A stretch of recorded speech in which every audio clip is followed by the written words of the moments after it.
بسم اللہ الرحمن الرحیم۔ السلام علیکم معزز ناظرین۔ قدیم جزیرۃ العرب کے شمالی مغربی علاقے میں وادی القرا اپنی ہریالی و شادابی میں بے مثال ہے۔ اس وادی پر قوم ثمود کی حکمرانی تھی، جبکہ اس کے مد مقابل جنوب مشرقی عرب پر قوم عاد قابض تھی۔ قوم ثمود بھی قوم عاد کی طرح نہایت طاقتور، طویل القامت اور زبردست شان و شوکت کے مالک تھی، اور اسے فن تعمیر میں بھی کمال حاصل تھا۔ پہاڑوں کو تراش کر انتہائی خوبصورت عمارتیں بنانے کا فن گویا ان پر ختم تھا۔ اس قوم کے دارالحکومت کا نام حجر تھا، جو حجاز مقدس سے شام جانے والے قدیم راستے پر واقع تھا۔ اب یہ علاقہ مدائن صالح کہلاتا ہے۔ ناظرین گرامی، وادی ثمود ایک جائے عبرت ہے۔ سعودی حکومت نے وادی ثمود کی تاریخی حیثیت کے پیش نظر 1972 عیسوی میں اسے سیاحوں کے لیے کھول دیا تھا۔ یہاں کے ریلوے اسٹیشن کا نام بھی مدائن صالح اسٹیشن رکھا گیا ہے۔ تاہم وادی میں داخلے کے لیے محکمہ سیاحت سے اجازت لینا ضروری ہے۔ یہ لقودق میدان چٹیل بیابان 18 سے 20 مربع میل پر پھیلا ہوا ہے، جہاں ہزاروں ایکڑ کے رقبے پر وہ خوبصورت تاریخی عمارات ہیں جنہیں قوم ثمود نے سخت سرخ چٹانیں تراش کر بنایا تھا۔ دوسری جانب نرم میدانی علاقوں میں عالیشان مکانات کے کھنڈرات ہیں۔ 1000 سال قبل مسیحی کے ان فن پاروں کو دیکھ کر آج کے جدید ترقی یافتہ انسان اور ماہر تعمیرات حیران رہ جاتا ہے۔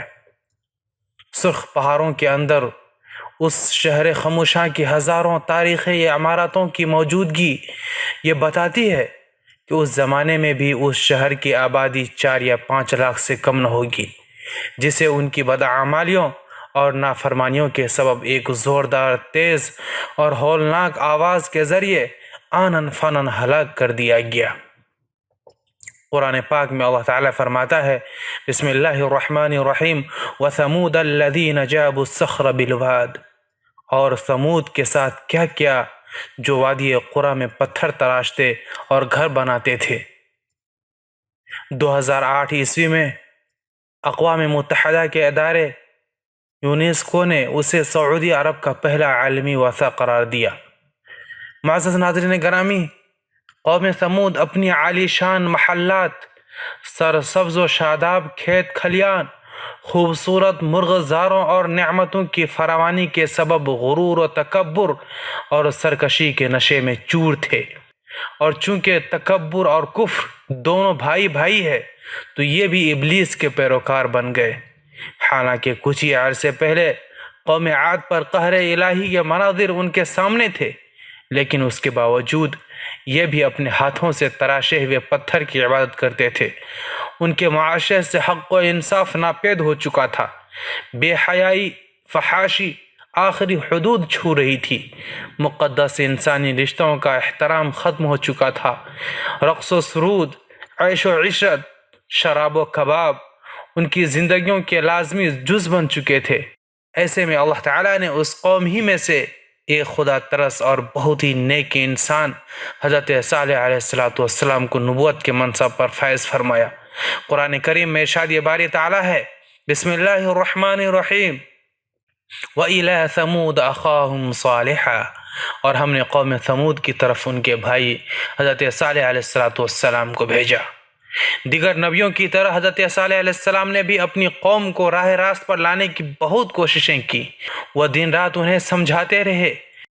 قال یا قوم اعبدوا اللہ ما لکم من الہ غیرہ وانشأکم من الارض واستعمرکم فیہا فاستغفروہ ثم توبوا الیہ ان ربی قریب مجیب۔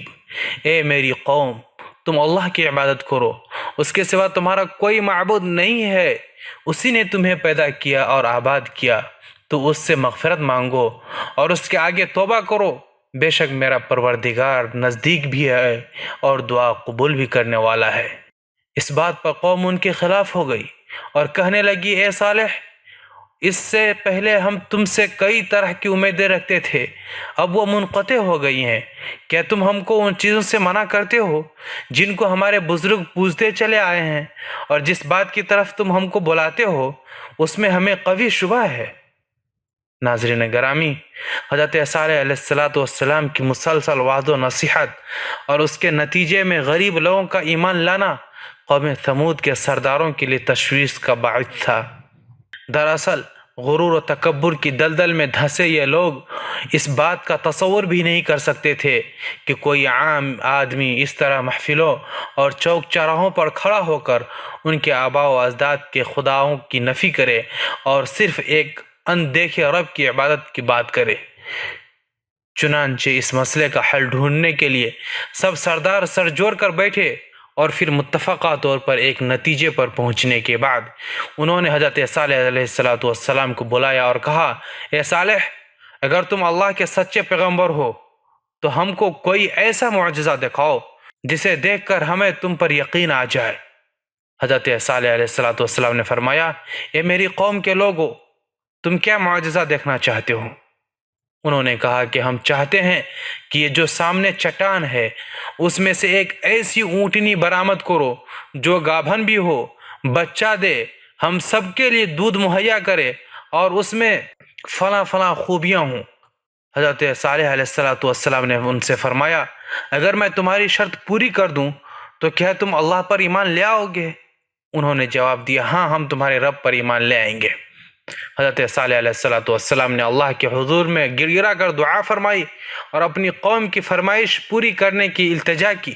اللہ تعالیٰ نے اپنے نبی کی دعا قبول فرمائی اور دیکھتے ہی دیکھتے چٹان پھٹی اور اس میں سے ایک طویل القامت خوبصورت اونٹنی برآمد ہوئی جس میں وہ سب خوبیاں تھیں جن کی قوم ثمود نے فرمائش کی تھی۔ یہ حیرت انگیز منظر دیکھ کر قوم ثمود لاجواب ہو گئی۔ اس موقع پر قوم کے سرداروں میں سے ایک اپنے چند ساتھیوں کے ساتھ ایمان لے آیا، لیکن اکثریت اپنی ہٹ دھرمی پر قائم رہی اور اسے جادو کا کمال ظاہر کرتی رہی۔ اس موقع پر حضرت صالح علیہ السلام نے اپنی قوم سے فرمایا، اعوذ باللہ من الشیطان الرجیم، بسم اللہ الرحمن الرحیم، وَيَا قَوْمِ هَذِهِ نَاقَةُ اللَّهِ لَكُمْ آیَةٌ فَذَرُوهَا تَأْكُلْ فِي أَرْضِ اللَّهِ وَلَا تَمَسُّوهَا بِسُوءٍ فَيَأْخُذَكُمْ عَذَابٌ قَرِيبٌ۔ اے میری قوم، یہ اللہ کی بھیجی ہوئی اونٹنی ہے جو تمہارے لیے ایک معجزہ ہے۔ اب تم اسے اللہ کی زمین میں کھاتی ہوئی چھوڑ دو اور اسے کسی طرح کی تکلیف نہ دینا، ورنہ اللہ کا عذاب تمہیں فوراً پکڑ لے گا۔ اونٹنی اور اس کا بچہ سارا دن نخلستان میں چرتے رہتے تھے۔ سب قبیلے پیٹ بھر کر اونٹنی کا دودھ پیتے، لیکن وہ کم نہ ہوتا۔ حضرت صالح علیہ السلام نے کنویں کے پانی کو بھی تقسیم کر دیا تھا۔ ایک دن اونٹنی پانی پیتی تھی اور ایک دن ثمود کے لوگ۔ جب اونٹنی پانی پینے کے لیے آتی تو وہ کنواں کا سارا پانی پی جاتی۔ قرآن کریم میں اللہ تعالیٰ فرماتا ہے کہ صالح علیہ السلام نے اپنے قوم سے کہا، بسم اللہ الرحمن الرحیم، قال هذه ناقة لها شرب وَلَكُمْ شِرْبُ يَوْمٍ مَّعْلُومٍ وَلَا تَمَسُّوهَا بِسُوءٍ فَيَأْخُذَكُمْ عَذَابُ يَوْمٍ عَظِيمٍ۔ دیکھو، یہ اونٹنی ہے، ایک دن اس کی پانی پینے کی باری ہے اور ایک دن تمہاری باری ہے، اور اس کو کوئی تکلیف نہ دینا، نہیں تو تم کو سخت عذاب آ پکڑے گا۔ ناظرین گرامی، کچھ ہی عرصے بعد قوم ثمود کو اونٹنی کی موجودگی کھٹکنے لگی۔ انہیں اپنے ہرے بھرے نخلستانوں میں آزادی سے گھومتی پھرتی اونٹنی ایک آنکھ نہ بھاتی تھی، اور جب وہ یہ دیکھتے کہ اپنی باری آنے پر اونٹنی ایک ہی سانس میں پورے کنویں کا پانی پی جاتی ہے تو حیران ہو کر اسے جادو سے تشبیہ دیتے۔ آخرکار شیطان کے اکسانے پر انہوں نے اونٹنی سے جان چھڑوانے کی تدابیر سوچنا شروع کر دی، اور اس کا ایک ہی حل تھا کہ اسے ہلاک کر دیا جائے۔ مگر کیسے؟ قوم ثمود کے سردار یہ کام خود اپنے ہاتھوں سے انجام دینے کو تیار نہیں تھے، اس لیے انہوں نے نہایت اونچے اور مالدار خاندان کی آزاد عورتوں کو راضی کیا کہ وہ قوم کے کسی نوجوان سے یہ کام کروائیں، جس پر ان عورتوں نے 2 اوباش اور شراب و شباب کی رسیاں نوجوانوں کو اونٹنی کے قتل پر آمادہ کیا۔ جن کے ساتھ مزید 7 اوباش نوجوان اور شامل ہو گئے، اور پھر حسب پروگرام ایک دن یہ 9 افراد اونٹنی کے انتظار میں کنویں کے پاس گھات لگا کر بیٹھ گئے، جبکہ قوم کے لوگ اللہ کے عذاب کے ڈر سے چھپ کر یہ منظر دیکھنے لگے۔ جب اونٹنی کنویں کے قریب آئی تو مصدع نامی شخص نے تیر چلایا جو اونٹ کی پنڈلی میں جا کر لگی اور ٹانگ سے خون کا فوارہ جاری ہو گیا۔ اونٹنی کو زخمی دیکھ کر باقی لوگ خوفزدہ ہو کر پیچھے ہٹ گئے۔ یہ منظر دیکھ کر دونوں عورتیں آگے بڑھیں اور مردوں کو برا بھلا کہنا شروع کر دیا، جس پر قبیلے کا ایک سب سے طاقتور شخص آگے بڑھا اور تلوار کے ایک بھرپور وار سے اونٹنی کی کونچیں کاٹ ڈالی۔ اونٹنی شدید زخمی ہو کر زمین پر گر پڑی اور ایک زوردار چیخ ماری۔ اسی اثنا میں زخمی اونٹنی کو گھیرے میں لے کر اس پر نیزوں اور تلواروں کی لاتعداد وار کیے گئے، جس سے وہ ہلاک ہو گئی۔ ادھر اس کا بچہ بھاگتا ہوا پہاڑ پر چڑھا اور چیخیں مارتا ہوا غائب ہو گیا۔ ایک روایت میں یہ بھی ہے کہ ان درندوں نے پیچھا کر کے اسے بھی مار ڈالا۔ واللہ اعلم بالصواب۔ ناظرین گرامی، اونٹنی کے قتل کے بعد جب ان لوگوں نے دیکھا کہ کوئی عذاب الہی نازل نہیں ہوا تو مارے خوشی کے دیوانے ہو گئے اور جشن مناتے ہوئے چیخ چیخ کر حضرت صالح علیہ السلام کو چیلنج کرنے لگے، تم جس عذاب سے ڈراتے ہو اسے لا کر تو دکھاؤ۔ اونٹنی کے قتل کے بعد خبر سن کر حضرت صالح علیہ السلام آبدیدہ ہو گئے تھے اور فرمایا اس بدنصیب قوم کو اب اللہ کے عذاب سے کوئی نہیں بچا سکتا۔ ادھر ثمود کے لوگوں کی دیدہ دلیری اور جرأت میں مزید اضافہ ہو گیا۔ ان کے دل سے ڈر اور خوف نکل چکا تھا، چنانچہ انہوں نے اسی رات حضرت صالح علیہ السلام کو بھی قتل کرنے کا پروگرام بنا لیا تاکہ اونٹنی کے ساتھ ان کا بھی قصہ ختم ہو جائے۔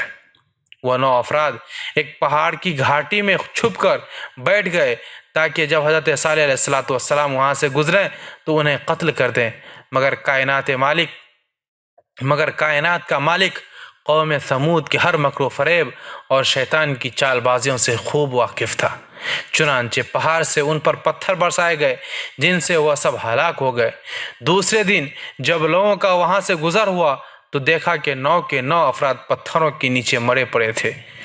معزز ناظرین گرامی، جب حضرت صالح علیہ السلام کو اونٹنی کے قتل کا بڑا غم تھا اور اب اتمام حجت ہو چکا تھا، اللہ تعالیٰ کے وعدے کے مطابق اب عذاب ہی آنا تھا، لہذا حضرت صالح علیہ السلام نے اپنی قوم کو مطلع فرمایا کہ اب تمہارے پاس عیش و عشرت کے صرف 3 دن بچے ہیں، اس کے بعد ایک سخت عذاب تم پر نازل ہوگا۔ حضرت صالح علیہ السلام کی بات سن کر وہ لوگ ہنسی مذاق کرنے لگے اور تنزیہ حضرت صالح علیہ السلام سے کہنے لگے، یہ 3 دن ہم کیسے گزاریں گے؟ حضرت صالح علیہ السلام نے فرمایا، پہلے دن تمہارے چہرے زرد ہو جائیں گے، دوسرے دن رنگ سرخ ہو جائے گا اور تیسرے دن تمہارے چہروں پر نحوست پوری طرح عیاں ہو جائے گی، یعنی وہ سیاہ پڑ جائیں گے، اور چوتھے دن تم پر قہر الہی نازل ہوگا۔ اور پھر جب تینوں دن ایسا ہی ہوا تو وہ خوف زدہ ہو گئے اور انتظار کرنے لگے کہ اب کس قسم کا عذاب نازل ہونے والا ہے۔ ابھی چوتھے دن کا سورج طلوع ہی ہوا تھا کہ آسمان سے ایک بہت تیز چیخ کی آواز چنگھاڑ کی صورت بلند ہوئی، جس نے ان کے کانوں کے پردے پھاڑ دیے، دل دہلا دیے۔ چیخ کی آواز کے ساتھ ہی ان کی روحیں جسموں کا ساتھ چھوڑنے لگیں اور وہ اپنی اپنی جگہوں پر اوندھے پڑے سسک کر ختم ہونے لگے۔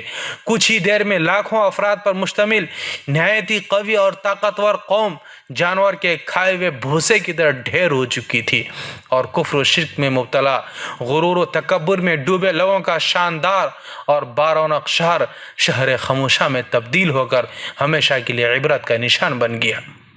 اللہ تعالیٰ کا قرآن پاک میں ارشاد ہے، اور جن لوگوں نے ظلم کیا تھا ان کو چنگھاڑ کی صورت میں عذاب نے آ پکڑا تو وہ اپنے گھروں میں اوندھے پڑے رہ گئے، گویا کبھی ان میں بسے ہی نہ تھے۔ سن رکھو کہ ثمود نے اپنے پروردگار سے کفر کیا، اور سن رکھو ثمود پر پھٹکار ہے۔ اللہ تعالیٰ نے اس عذاب سے حضرت صالح علیہ السلام اور ان پر ایمان لانے والوں کو محفوظ رکھا۔ چنانچہ اللہ تعالیٰ نے فرمایا، جب ہمارا حکم آ گیا تو ہم نے صالح علیہ السلام کو اور جو لوگ ان کے ساتھ ایمان لائے تھے ان کو اپنی مہربانی سے بچا لیا اور اس دن کی رسوائی سے محفوظ رکھا۔ بے شک تمہارا پروردگار طاقتور اور زبردست ہے۔ ناظرین گرامی، اب آئیے میں آپ کو سناتا ہوں کہ جب ہمارے نبی کریم صلی اللہ علیہ وسلم اس جگہ سے گزرے جہاں قوم سمود عذاب الہی سے ہلاک ہوئی تھی تو آپ صلی اللہ علیہ وسلم نے کیا فرمایا۔ مسند احمد میں حضرت ابن عمر رضی اللہ عنہ سے مروی ہے کہ 9 ہجری میں رسول اللہ صلی اللہ علیہ وسلم تبوک جاتے ہوئے جب وادی سمود سے گزرے تو آپ صلی اللہ علیہ وسلم نے اس ویران اور اجڑی جگہ کو دیکھ کر صحابہ سے فرمایا، یہاں سے جلدی سے گزر چلو، اور اگر پانی کی ضرورت ہو تو صرف اس کنویں کا پانی استعمال کرو جس سے حضرت صالح علیہ السلام کی اونٹنی پانی پیا کرتی تھی۔ اور بعض صحابہ نے دوسرے کنویں سے پانی لے کر آٹا گوندھ لیا تھا تو آپ صلی اللہ علیہ وسلم نے اسے پھینکوا دیا۔ اس عرصے میں آپ صلی اللہ علیہ وسلم مسلسل توبہ و استغفار کرتے رہے۔ پھر نبی کریم صلی اللہ علیہ وسلم نے اپنے صحابہ کو منع فرمایا کہ قوم ثمود جو عذاب الہی سے ہلاک ہوئی ان کے گھروں اور بستیوں میں نہ جائیں، اور فرمایا کہ مجھے خوف ہے کہ کہیں تم کو بھی وہی عذاب نہ پہنچ جائے جو ان کو پہنچا تھا، لہذا ان کے پاس نہ جاؤ۔ اللہ تبارک و تعالی ہم تمام لوگوں کو ایسے عذاب سے حفاظت فرمائے۔ آج کے لیے اتنا ہی۔ اگر یہ ویڈیو پسند آئے تو ویڈیو کو لائک ضرور کر دیں، اور اگر ابھی تک آپ نے ہمارے چینل کو سبسکرائب نہیں کیا ہے تو چینل کو سبسکرائب کر کے بیل آئیکن پر لازم سے کلک کر دیں تاکہ اس طرح کے واقعات آپ کو بر وقت ملتے رہے۔ ملتے ہیں پھر کسی نئی ویڈیو کے ساتھ، تب تک اپنا بہت سارا خیال رکھیے گا۔ فی امان اللہ۔